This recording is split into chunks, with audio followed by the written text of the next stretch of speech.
Yo, what's up guys? So, I've just had an idea for a new series of videos. So, this weekend, it's going to be my last locals before I go back to the UK for Christmas. And I was thinking, what deck do I want to play? I don't have any like competitive decks or anything, but I do have a bunch of structure decks. So, my idea was, this weekend, I will take the Slifer structure deck. We'll go through that in a minute. And I will just play with the cards in the Slifer structure deck. We'll see how that deck gets on. But then, moving forward, what I want you guys to do, as well as obviously liking the video, sharing it, subscribing, all that good stuff, is comment down below what cards I should add or replace to change this deck. And what we'll do is, moving forward, we'll just change a few cards at a time. Maybe just one or two, maybe add in a playset of something or changing 3. I would say max 3 cards each for each episode until we end up with essentially a completely different deck, and hopefully that deck becomes a little bit competitive. And because I've developed it gradually, I'll be learning how to play that deck as we go. So I should be able to pilot it. This could be a good idea to help me get back into Yu-Gi-Oh! And to help me get good. Okay, let's go over the deck that I'm going to be taking this week. So, this is going to be very quick. It's going to have obviously no extra deck, no side deck. It's literally just going to be what you can read on the box of one of the Slifer the Sky Dragon structure decks. To start off with, we've obviously got one Slifer the Sky Dragon. Now, this is going to be obviously the boss monster of the deck that the whole deck is geared towards trying to get out. Now, the reason why I've gone for the Slifer deck over the Obelisk deck is because once you've got Obelisk on the field, yes, it has a guaranteed 4,000 attack, but to use its effect, you need to be tributing more monsters. Whereas for Slifer, it has a fluctuating attack depending on how many cards you've got in your hand, but it always has its effect of when a monster is summoned, Slifer will deduct 2,000 attack points from it, and if that takes it to 0, then that monster it goes to the graveyard. And with the amount of monsters that get summoned, I feel like that could be quite good. Up next, we've got Beast King Barbaros. Now, this is another one where you can tribute 3 for it, and then it's a board wipe. So it destroys all of the cards on the field. Oh, all of the cards your opponent controls. So, yes, it's basically wiping their entire board. Up next, we've got Tenyi Spirit Vishuddha. If I control no effect monsters, you can special summon this card from the hand. Yep, just easy to get onto the field with a 2500 backside. Nine-tailed Fox. If this card is in your hand or graveyard, you contribute 2 monsters, special summon this card. Breaker the Dark Magical Warrior. So basically Breaker the Magical Warrior, but you can put 2 spell counters on it. Clock Wyvern gets you a counter on the field. Then we've got 3 Arima the Wicked Warden. As far as I can see, this is to get you to the field spell card Layer of Darkness. I'm not sure of the point of making all of the cards on the field dark, but maybe that'll become apparent as I go through this deck list. Up next, Breaker the Magical Warrior. Everyone knows what this does. You get a counter on it. You can remove the counter to pop a spell or trap card. And while it has the counter, it's got 1900 attack. Up next, Card Guard. If this card is normal or special summon, place 1 guard counter on it. This card gains 300 attack for each guard counter on it. Once per turn, you can target one of the face-up card I control.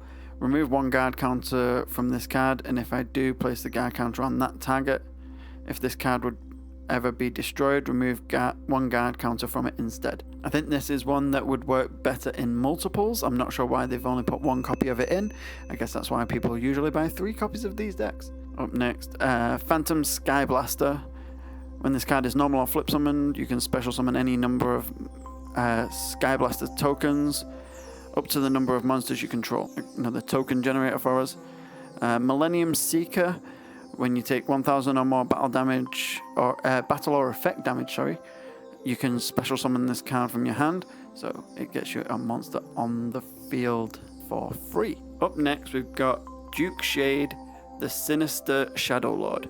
Now this, I think, is why we have the Layer of Darkness, because its effect reads, you contribute any number of dark monsters, special summon this card from your hand, and if you do, it gains 500 attack for each monster you tributed.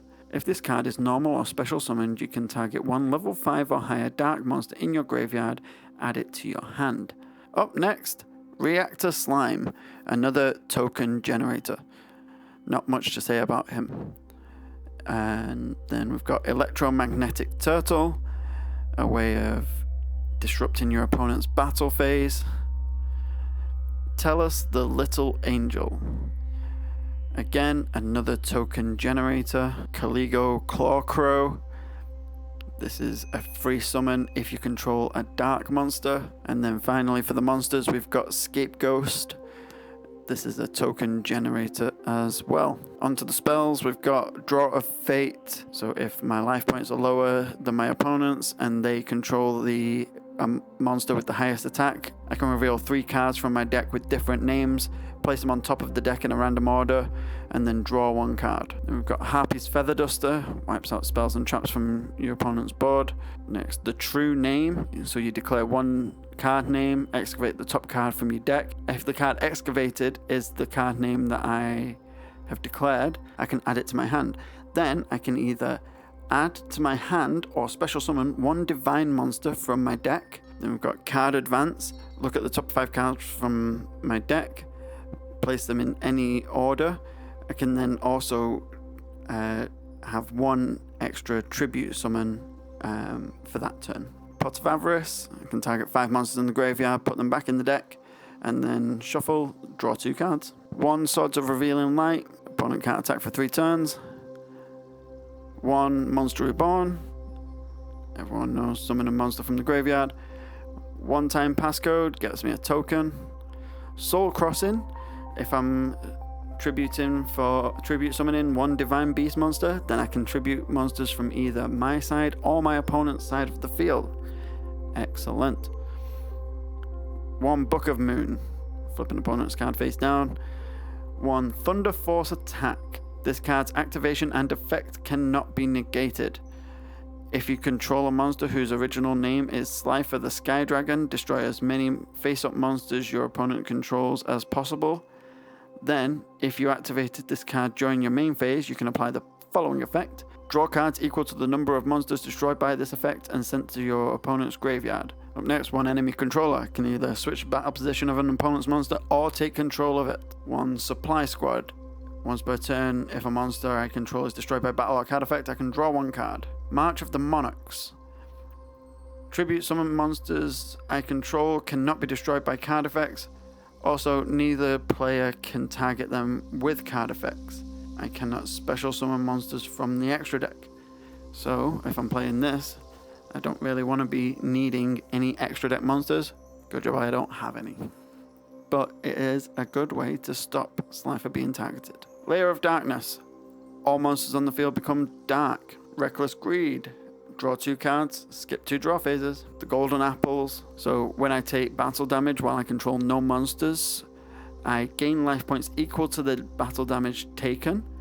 And then I can special summon 1 token, which the attack and defense of it are equal to the amount of life points that I gained by the effect of this card. Mirror Force destroys all my opponent's attack position monsters when they declare an attack.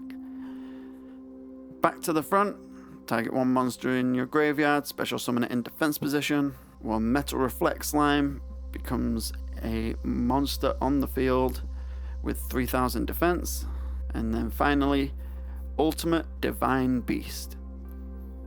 When your opponent's monster declares an attack, you can discard 1 spell or trap, then target 1 Divine Beast monster in your graveyard, special summon it in defense position.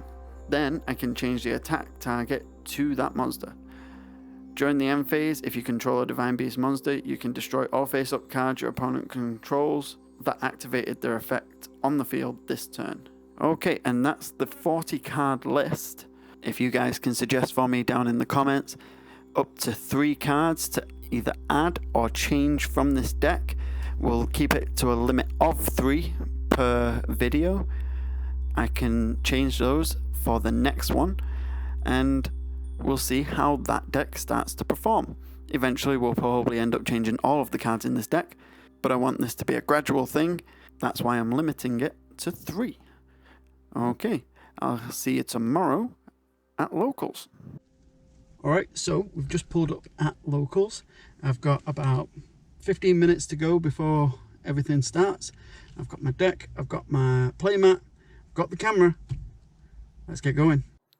Alright, so game 1 we played against the guy that topped last week, and he was playing dinos against us. So started game 1, he got the high roll, chose to go first.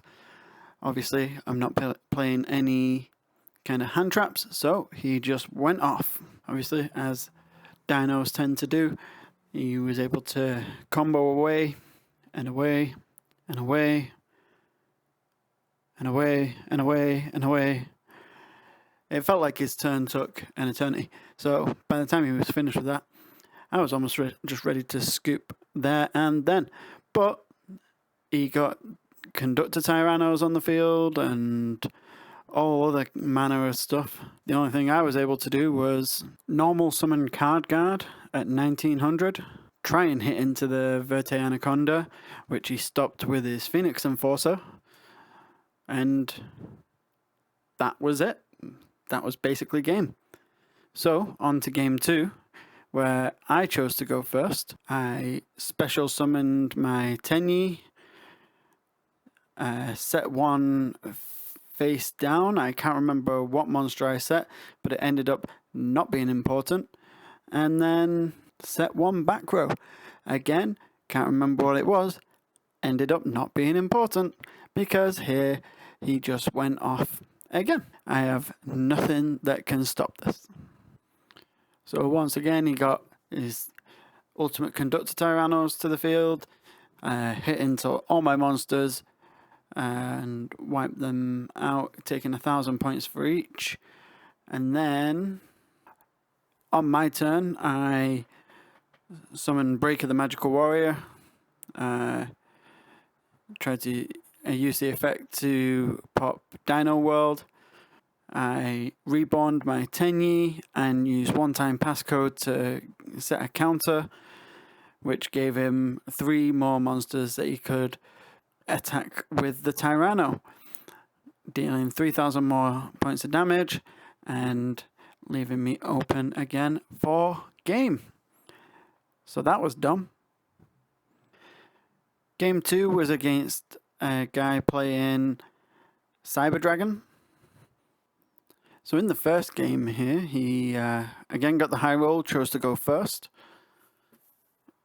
where he led with a simple T-set and then passed it over to me. After drawing for turn, I pitched my Wicked Warden to search the Layer of Darkness, which I then activated and baited out his Twin Twister.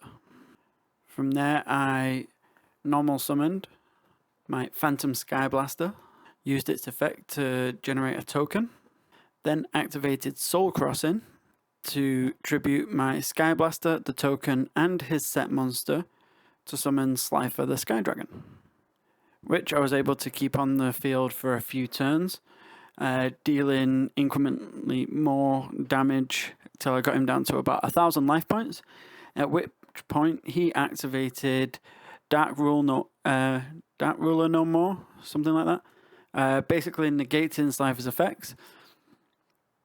This left it sat in attack mode on the field with 0 attack. Now, I think the reason why previously he wasn't summoning anything was because he didn't want Slifer to be reducing each of the monster's attacks to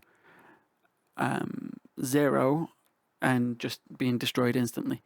So eventually he got to his hand his Cyber Dragon, which he was able to special summon. Initially he did an attack, but he asked if he could take that back and special summon it into defense, and I let him do it. So nothing lost attack. And then he was able to special summon, I can't remember what it was, but something back from the graveyard, at which point he then linked off into Verte Anaconda and brought out his Dragoon, pretty much sealing the end of the game for me because I have nothing to deal with a Dragoon. After he got rid of the Slifer with its effect, he attacked with the Verte and the Dragoon. After the attack of the Dragoon, I was able to summon Millennium Seeker, but he then just activated Dragoon again and burnt me for 1,000. On my draw, I didn't draw any monsters to summon.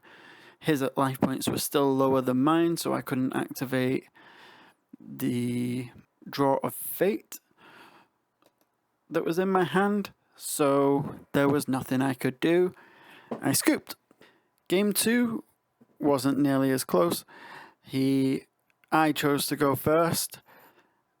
Basically had nothing I could do. So I once again pitched to get Layer of Darkness. Activated it. This time didn't bait anything out from him. I set 2 back row. I think one was a Mirror Force, the other was Enemy Controller. And just said, okay, go to work. So he did. Special summoned a Galaxy monster. I can't remember which one. Now, during this is where I think he may have activated a card that required a light monster specifically, and my Layer of Darkness was making all monsters on the field dark, but I'm not sure. I can't remember what he was activating as we went through. But I wasn't going to rewind the game state. It's not like I was going to win anyway. But yep, then he overlays for Cyber Dragon Nova, I think it was.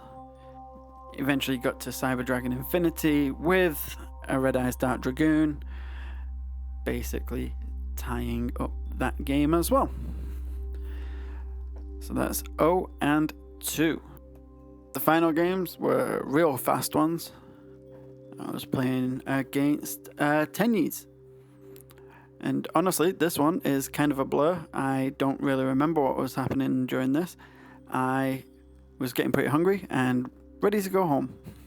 So he started by using the effect of 1 to special summon the monk. Now that he had a monster on the field without an effect, it made him able to activate some of the other Tenyi effects. But first he Pot of Desires. Because of the terrible lighting on this video, I cannot see what he then summoned, but he activated an effect. Get a level 4 counter, level 4 token, sorry. Synchroed into something, again I can't see, because he's put it in that left hand lane. Then with some more special summoning and another counter, he was able to go into Baroness de Fleur. He set 1 back row, passed it over to me, where all I could do was T-set and pass back. At which point he popped both of my cards on the field, synchroed again, attacked for game. Onto game 2. I chose to go first. All I could do was set 1 and pass. I think I set Electromagnetic Turtle. Here I must have got an extra couple turns in though, because I do remember getting a few monsters onto the field. Oh yes, so after I set 1 and passed, he passed back without doing anything, so I normal summon Clock Wyvern, didn't use its effect to halve its attack and summon a token. Instead, it was just my 1800 to the face, that was all the damage I was going to be doing this game. So I hit and pass back, at which point he starts special summoning. So he special summons the Tiny, links off for the monk, at which point he then starts his synchro summoning again. Goes back into Baroness. When he burns me for 1200, I activate the Millennium Seeker to special summon it to the field in defense mode, thinking that might hold him off for another turn. He activates an effect to bounce the electromagnetic turtle back to my hand, pops the Millennium Seeker, hits the Clock Wyvern for 1200 damage. But I do get one more turn here. I try activating Swords of Revealing Light. He activates the effect of, I think it's Baroness, to negate. At which point all I can do then is set the electromagnetic turtle and wait for my demise. At this point he combos off, gets rid of the turtle, and attacks for game. And that was that. And that's that. So I went 0-3, and yeah, the deck is really not very good. So I really need you guys to get some comments down there so we can make some changes and hopefully do better next month. Now I need to get going because I need to edit this, and then I'm also going to do a quick opening of some packs of Brothers of Legend that I got today. That's not going to come out until like the end of the month, but that's what happens when you film videos in advance to cover you while you're away. Right, see you later.